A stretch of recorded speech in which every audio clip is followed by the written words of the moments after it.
and rights of foreign nationals rages on in South Africa. Some are calling for the deportation of illegal foreign nationals and a quota to ensure that employers do not prioritise employing foreign nationals over locals.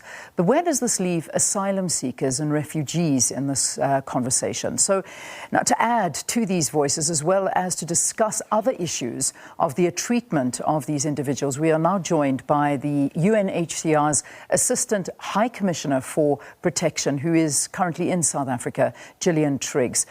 What a pleasure to have you here on Morning Live. Thanks so much for your time. Thank you very much, Leanne. Great pleasure to be here in South Africa. So you have, if I'm not mistaken, yesterday, in fact, spent the day and some time meeting with refugees and asylum seekers, hearing the difficulties that are faced with them on a daily basis in South Africa. Perhaps you can just summarise some of those for us. Well, I think one of the greatest difficulties here is that while they are receiving protection and safety and support in South Africa, they don't have documentation. And that's been something we've been working on with the government very effectively yesterday. We're really pleased that we had the privilege of working with the Minister for Home Affairs.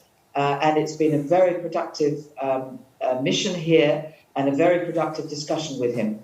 To get back to your question, the key problem for people who are asylum seekers who've fled for the protection in South Africa is that they don't have accurate documentation to allow them access to work, to contribute to the community, to get their children into school and to get access to healthcare. And that's what we've been working on very productively with the government. So I'm absolutely delighted today that so much has been achieved in ensuring that protection continues. Yeah, and it is, I mean, you know, South Africa's got an amazing constitution and legislation when it comes to protecting asylum seekers and refugees. However, you know, this may be in paper and it may be in the Constitution, but in reality, it's very, very difficult for those on the ground. And we're not talking about illegal immigrants, because this is not a part of the conversation.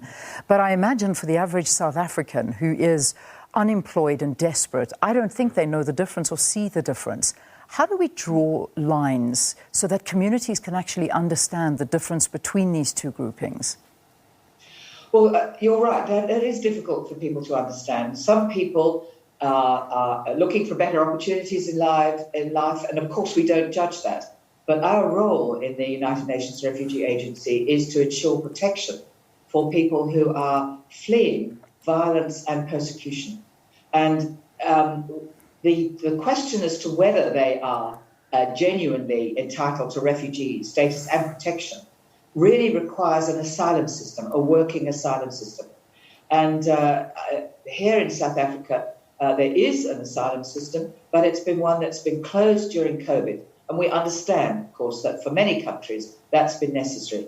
But we are now working with the government to address the backlog of 153,000 asylum seekers and to work towards getting the asylum system reopened with the 5 major refugee offices here in South Africa. But of course, you make a very important point, and that is that South Africa has one of the most modern, progressive constitutions in the world.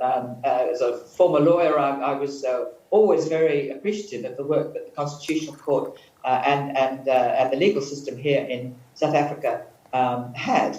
But the difficulty is implementing that constitution and the legislative provisions to assist asylum seekers and refugees. And that's the next step. So the UN Refugee Agency is working with the government to help employ, there are now nearly 36 arbitrators now being employed to help deal with the backlog, to make sure that those 153,000 asylum seekers in the system will be recognised and able to operate.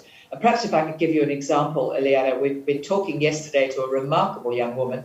Her name's Esther. I hope I'm not giving too much away about her, but she's just completed her matriculation here in South Africa. She's a great talent, been an asylum seeker with her family for 12 years, living with the protection of South Africa, but has not got access to the kinds of support she needs to pursue her education. So we're working on ensuring that she gets that educational opportunity.